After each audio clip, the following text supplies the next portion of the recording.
सवाल जो है मैं यश श्रीवास्तव जी आप ही से करना चाह रही हूँ। एक तरह से एक बार फिर मुझे लगता है कि विपक्ष को मुद्दा जरूर मिल चुका है हिंडनबर्ग के जरिए, लेकिन बार बार यही तस्वीर नजर आती है। कुछ समय पहले हिंडनबर्ग ने एक अलग तरह से माहौल बनाया था, अपना निवेश किया, वहां से प्रॉफिट कमाकर निकल गया, और एक बार फिर वही आपको लगता है क्या टूल किट एक्टिव होती नजर आती है, और उसी हिंडनबर्ग की रिपोर्ट पर इतना ज्यादा भरोसा करके अपनी ही सरकार, अपने ही लोगों पर निशाना साधना शुरू किया जा चुका है। नैना जी, सबसे पहले तो मुझे आपकी रिपोर्ट और आपके प्रोग्राम की कुछ शब्दावली से आपत्ति है। आप यदि इतने गंभीर मुद्दे पर कहेंगी कि विपक्ष हिट विकेट हो गया है और सरकार विरोधी ताकतें हैं, तो फिर आपको ये याद दिलाना पड़ेगा हमें कि संविधान ने विपक्ष को ये जिम्मेदारी दी है कि हम सरकार की नीतियों पर कमियां निकालें या गलतियां निकालें और उस बात का विरोध करें, क्योंकि यही जनता की तरफ से हम सरकार को बताते हैं कि जनता को क्या जरूरत है। तो मुझे इन बातों से आपत्ति है। उसके बाद इन बातों में यदि आप ये कहती हैं कि किसी भारतीय कंपनी को बदनाम करने की साजिश विपक्ष कर रहा है, तो हम आपसे ये पूछते हैं कि अडानी ने ऐसी कौन सी स्पेस टेक्नोलॉजी या क्रिप्टो करेंसी या आर्टिफिशियल इंटेलिजेंस या क्वांटम या क्या निकाला है जो वो कोरोना में जब सारी दुनिया के बिजनेस गिर रहे थे तब वो 600 से सीधे सेकंड रैंक पे पहुंच गए। उसके बाद हम आपसे पूछेंगे कि भारत में एक बहुत बड़ा हिस्सा एफडीआई का मॉरिशस जैसे देश से आता है। मॉरिशस खुद एक छोटा सा आइलैंड कंट्री है जो टूरिज्म पे चल रहा है, पर्यटन पर चल रहा है। वहां से ऐसी कौन सी औद्योगिक क्रांति है जो सारा एफडीआई वहीं से आ रहा है और अडानी को ही आ रहा है। और उसके बाद हम आपसे ये पूछेंगे कि हिंडनबर्ग की रिपोर्ट को इस तरह नकारने से पहले, क्योंकि भाजपा में सुधांशु त्रिवेदी जी जैसे महान लोग हैं जिन्होंने इजिप्ट के रामसीस को राम बना दिया था, बिना ये जाने 11-12 लोग रामसीस नाम लेके चले गए इजिप्ट के इतिहास में, वो लोग हमारे ऊपर सवाल उठा रहे हैं। हम तो ये कह रहे हैं श्रीवास्तव जी, आपने एक कुछ बातें जो कही, मैं आपको उसका जवाब जो है अपने पैनलिस्ट से दिलवाऊं, लेकिन एक बात मैं आपको जरूर यहाँ पर याद दिलाना चाहूंगी, हमें ये भी नहीं भूलना चाहिए कि जब जब हिंडनबर्ग का एक नया तरीका का ये कहा जाए कोई बम आता है और उसके बाद में उसका प्रभाव किस पर पड़ता है, एक ऐसी विदेशी कंपनी जिसकी खुद की क्रेडिबिलिटी पर कई सवाल खड़े होते हैं। जरा उन रिपोर्टों की जांच की बात कीजिए। आप जांच की मांग करते समझ में आता। सुनिए, मैं चाहूंगी मैं जरा इसका जवाब, मैं आप राजनीतिक चर्चा की तरफ जाऊं, लेकिन मैं चाहूंगी जरा शरद कोहली जी से इसकी प्रतिक्रिया ले लेती हूं। इकोनॉमिस्ट है शरद कोहली जी। शरद कोहली जी, जरा समझाने की कोशिश कीजिए, जब जब इस तरह की रिपोर्ट्स आती है तो उसका इंपैक्ट किस तरह से नजर आता है। और सबसे खास बात यह भी हो जाता है कि सेबी के अध्यक्ष पर अगर इस तरह से आरोप लगते हैं तो ये कितना गंभीर विषय है, क्या ये इतना आसान होता है? क्योंकि सेबी, जहां तक मैं जो पढ़ी हूं, जो समझ में आया है, हजारों लोग कर्मचारी उसमें काम करते हैं, तो क्या ये इतना इजी होता है बिना किसी पारदर्शिता के साथ में इस तरह से किसी गतिविधियों में इन्वॉल्व होना? नमस्कार नैना और इंडिया डेली लाइव के सभी दर्शकों को मेरा अभिनंदन। देखिए, अंग्रेजी में एक कहावत है, you fool me once You are a fool. You fool me twice. I am a fool. एक पुराने जहर को यहाँ पर घोलने की कोशिश करी गई, उसी जहर को दोबारा शीशी बदल के फिर बेचने की कोशिश करी गई। सेबी ने इन्वेस्टिगेट किया, चलिए सेबी का नाम मैं अलग रखता हूँ। सुप्रीम कोर्ट की तरफ से क्लीन चिट आई, स्टॉक एक्सचेंज की तरफ से क्लीन चिट आई, एक एक्सपर्ट कमेटी बनाई गई जिसमें कि बहुत ही रिनाउंड और बहुत ही माने हुए लोग उसमें लाए गए, उन्होंने क्लीन चिट दे दी। और ये छोड़िए, ये सिद्ध हो चुका है कि हिंडनबर्ग एक शॉर्ट सेलर है। एक समय उसने इंग्लैंड को गिराने की कोशिश करी थी, इंग्लैंड का फाइनेंशियल सिस्टम। तो जिसका काम ही मुनाफा कमाने का है, ऐसे काम से दूसरे को बदनाम करके मुनाफा कमाना, मैं आसान भाषा में बता रहा हूँ, शॉर्ट सेलिंग शायद सारे दर्शक नहीं समझ पाए, तो आप दूसरे को बदनाम करिए, पैसा कमाइए, जिसका काम पैसा कमाने का है। और ये तो साफ नजर आता है। मान लीजिए कल को कोर्ट मेरे खिलाफ, कोई सुप्रीम कोर्ट का जज, नैना ध्यान से सुनिएगा, कोई सुप्रीम कोर्ट का जज मेरे खिलाफ अगर कल को कोई सजा सुनाता है या मुझे कोर्ट से नोटिस आता है, मैं अगले दिन क्या करूं? मैं उस जज को बदनाम करते फिरो दुनिया भर में। ये तो कोई तरीका नहीं हुआ कि आपको शो कॉज नोटिस दिया गया कि आप बताइए कि आपने किन सर्कमस्टांसेस में शॉर्ट सेलिंग करी, उसकी सारी डिटेल्स हमें दीजिए। उनको जब कुछ नहीं सूझा, जवाब देना नहीं सोचा, उन्होंने कहा जिसने ये नोटिस साइन किया है, सेबी के चेयरमैन ही नोटिस साइन करते हैं, जिसने ये नोटिस साइन किया है उसी को लपेट लो। तो मुझे लगता है ये एक ऐसी चीज है जो कि बहुत विदित है, ज्ञात है। जहां तक विपक्ष की बात है, देखिए विपक्ष, हमारे जो माननीय प्रवक्ता हैं, उन्होंने कहा कि विपक्ष की ड्यूटी है प्रश्न उठाने की। मैं मानता हूं इस बात को, विपक्ष की ड्यूटी है। परंतु भारतीय एजेंसीज को छोड़कर हम विदेशी एजेंसी पे ज्यादा विश्वास करें, हम सुप्रीम कोर्ट पे ना विश्वास करें, हम एक्सपर्ट कमेटी पे ना विश्वास करें, हम सेबी का जो पूरा एक तंत्र है जो स्टॉक मार्केट्स को कंट्रोल करता है उस पे ना विश्वास करें। हम एक 7 आदमियों की कंपनी जो कि अमेरिका में कहीं बैठी है, जिसकी कोई क्रेडिबिलिटी नहीं, अमेरिका में भी उसके ऊपर केस चल रहे हैं, जी, जी। उसके ऊपर हम बैठ के या विश्वास करें, मुझे लगता है ये सही नहीं होगा। और बार बार वो तो ये तो साफ नजर आ रहा है कि मैंने एक तीर मारा तुम 2 मारो, मैंने 3 मारा तुम 4 मारो, इसका तो कोई अंत ही नहीं है। ये मारेंगे अब कल को अडानी ग्रुप जाएगा। मैंने तो ये सलाह दी है नैना जी कि अडानी ग्रुप को अब अमेरिका में जाके, अडानी ग्रुप ये अफोर्ड कर सकता है, सबसे बढ़िया वकील को हायर करके और इस फर्म को डेफेमेशन में लेना चाहिए, क्योंकि ये भारत पे हमला कर रहा है, भारतीय अर्थव्यवस्था पे हमला कर रहा है। मैं अडानी ग्रुप को एक तरफ रखता हूँ। आप जब मार्केट कैपिटलाइजेशन $100 बिलियन से भी शरद जी, मैं अपने बाकी पैनलिस्ट को करूं, लेकिन एक बात जरूर मुझे समझाइए कि क्या ये जिस तरह से एक के बाद एक अगर भारत के जो नामचीन उद्योगपति हैं उनमें से अडानी ग्रुप को बार बार टारगेट करना, आपको क्या लगता है, क्या ये एक बाकायदा एक सुनियोजित कुछ उसकी एक योजना है, किसी तरह का टूल किट, इसके पीछे उद्देश्य क्या है और उसमें भारत में बाजार में उसका प्रभाव कैसा पड़ता है? एक तीर से 2 निशाने हैं ये नैना, एक तीर से 2।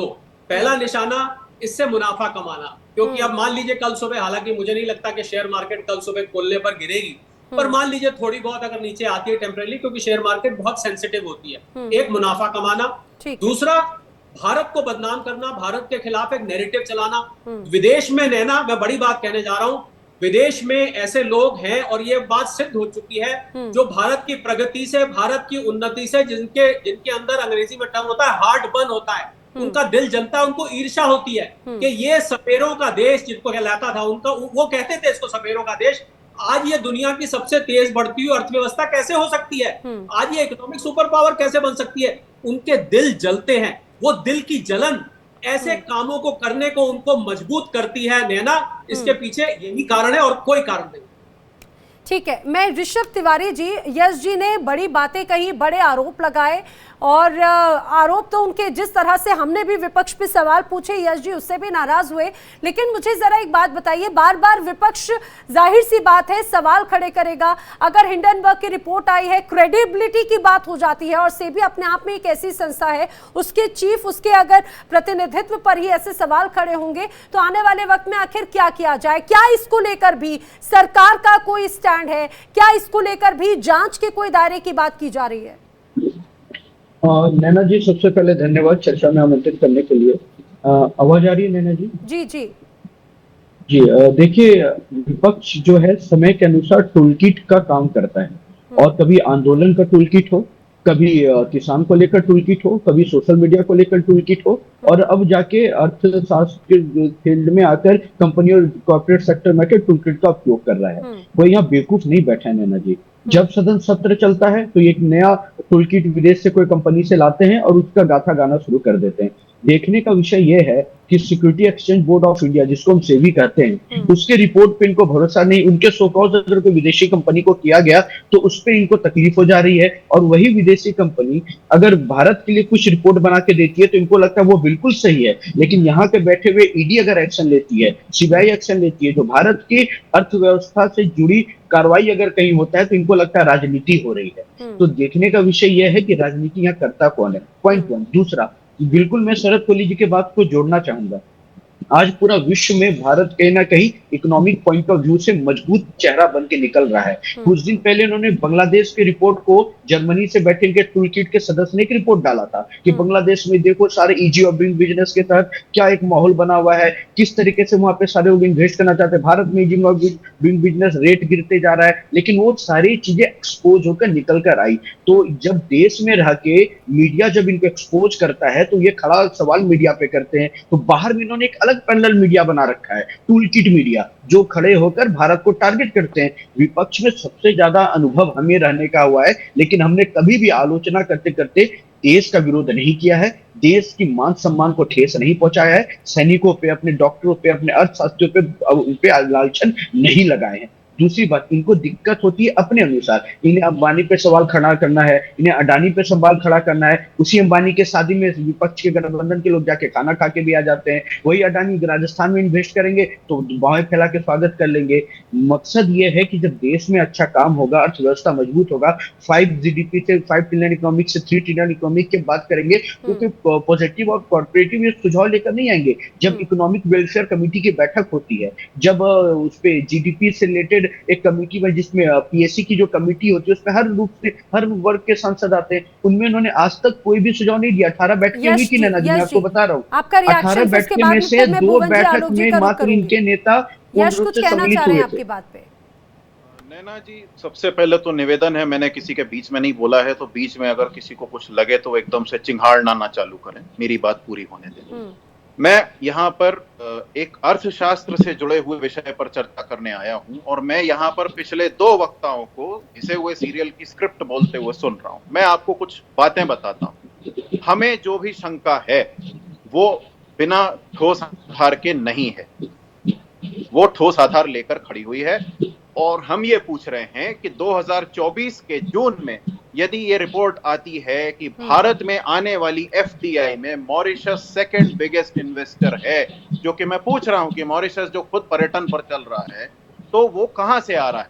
उसके बाद जो हिंडनबर्ग की रिपोर्ट है, आप उसकी क्रेडिबिलिटी नहीं है ऐसा कह सकते हैं, लेकिन उसने जो हमें क्रोनोलॉजी समझाई है उस पर सवाल उठाने से पहले हमें उसके ठोस जवाब सेबी से चाहिए।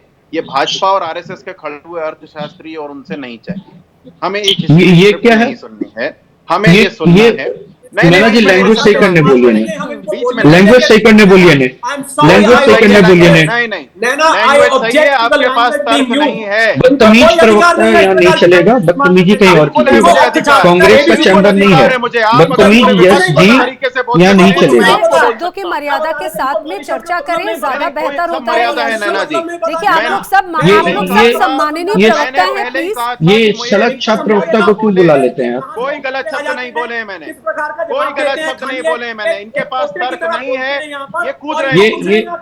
इन्हें मेरी पूरी बात अगर आप सुनने पर मजबूर नहीं कर सकती, नैना एबीसीडी, इनको तमीज नहीं है बात करने की। पहली बात आपको नहीं है तमीज, आपने शुरू किया पहले। सुनिए, इनको शब्दों का बदतमीजी लोग को क्यों सब मालूम है मुझे, यश गुप्ता मालूम है मुझे। आप चुपचाप बैठिए, पहले जाके बदतमीज प्रवक्ता में आप चुप रहिए, आप चुपचाप बैठिए, समझे आप कोई नहीं होते बताने वाले। आप नहीं बताएंगे, आप नहीं बताएंगे कौन बैठेगा। बदतमीजी नहीं चलेगी। बहुत गंभीर विषय है, बहुत गंभीर विषय, इसीलिए क्योंकि आप लोगों के एक एक शब्द बाजार में जो इन्वेस्टर्स हैं उन पर प्रभाव डालते हैं, और उसका प्रभाव क्या होता है ये हमने कुछ समय पहले देखा था।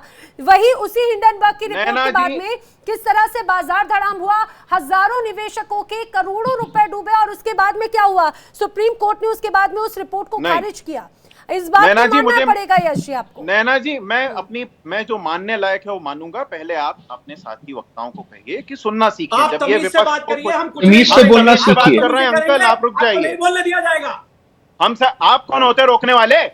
आप कौन होते रोकने वाले? इस तरह से नहीं। मैं भुवन जोशी जी आपसे सवाल करना चाह रही हूँ कि विपक्ष से एक तरह से जाहिर सी बात है एक हथियार के तौर पर इस्तेमाल करेगा जमकर। अभी हम देख भी रहे हैं कि निशाना साधा जा रहा है, लेकिन ऐसे में बड़ा सवाल हो जाता है कि अगर ये आरोप पिछली रिपोर्ट की तरह गलत साबित हुए, अगर ये आरोप सही साबित नहीं हुए तो क्या होगा? आरोप सही साबित होने के लिए हमें चाहिए जांच, और हम आपको जब बता रहे हैं, सुनिए। ठीक है यश जी, मुझे सवाल भुवन जी से भी प्लीज दूसरे पैनलिस्ट से भी जवाब नहीं, तो पहले आप मेरी बात तो पूरी होने दीजिए। बीच में 2 लोग आ जाएंगे। मैंने तो नहीं बोला जब ये विपक्ष के लिए उल्टा सीधा बोल रहे थे। और मैंने तो बदतमीजी करेंगे तो आएंगे ना, बदतमीजी करेंगे तो आएंगे ना, बदतमीजी करेंगे तो आएंगे ना। कांग्रेस का मुख्यालय नहीं है जहाँ कागज फाड़ते हैं, परिवारवाद का नहीं चल रहा है यहाँ पे कार्यक्रम। भुवन जी बात रखिए। देखिए, जब हम यश जी आ रही हूं मैं दोबारा, भुवन जी बात कर रहे हैं, जब हम सेबी के चीफ की बात कर रहे हैं, उन्होंने यश प्लीज मैं आपका दोबारा रुक करूंगी, भुवन जी से रिएक्शन लेने दीजिए। भुवन जी और आलोक जी का मैं रुक नहीं कर पाई हूँ। भुवन जी देखिए नैना जी, 10 वर्ष से देश में क्या दिक्कत आई है? 10 वर्ष से देश में ये दिक्कत आई है, जब भी सरकारी संस्थाओं पर, सरकार के जो ऐसे लोग हैं जिनकी सरकारों ने प्रत्यक्ष रूप से या अप्रत्यक्ष रूप से मदद करी है, जब उनके खिलाफ विपक्ष बोलने लगता है तो बिना जांच करे ही ये बात बोल जाता है कि विपक्ष इस पर राजनीति कर रहा है। और विपक्ष का काम क्या है, मैं आपसे पूछना चाहता हूँ। विपक्ष का काम तो यही है ना कि कोई भी जो हमारे देश हित के खिलाफ कोई ऐसी बात आती है जिसमें जनता का नुकसान होता है, उसकी लड़ाई को लड़ना, यही काम तो हम लोग कर रहे हैं। और मैं आपसे कहना चाहता हूं, जो सरकारी संस्थाएं हैं उनको तो पंगु बना दिया आदरणीय मोदी जी ने। आपने देखा था किस प्रकार प्रधानमंत्री जी महाराष्ट्र गए और कहने लगे कि 2000 करोड़ का जो अजीत पवार है घोटाले का आरोपी, उसको 7000 करोड़ का, उनको क्या कह रहे थे, उनको कह रहे थे कि इनको जेल में होना चाहिए। उनके मुख्यमंत्री भी कह रहे थे, माननीय मोदी जी भी कह रहे थे। और अगले दिन क्या होता है आप देखते हैं कि उनको उप मुख्यमंत्री का पद मिल जाता है, वित्त विभाग मिल जाता है। अजीत पवार को ऐसा हुआ है। आप देखिए क्या हो रहा है इस देश में। नारायण राणे के क्या है, छगन भुजबल क्या है, शुभेंदु अधिकारी क्या है। ये बहुत बड़ी लंबी फेरियस्त है। जो सीबीआई, इनकम टैक्स, ईडी है, उसका एकमात्र उद्देश्य रह गया कि किस प्रकार लोग जो भ्रष्टाचारी लोग हैं सत्ता पक्ष के, उनको बचाना और विपक्ष के लोगों को फंसाना।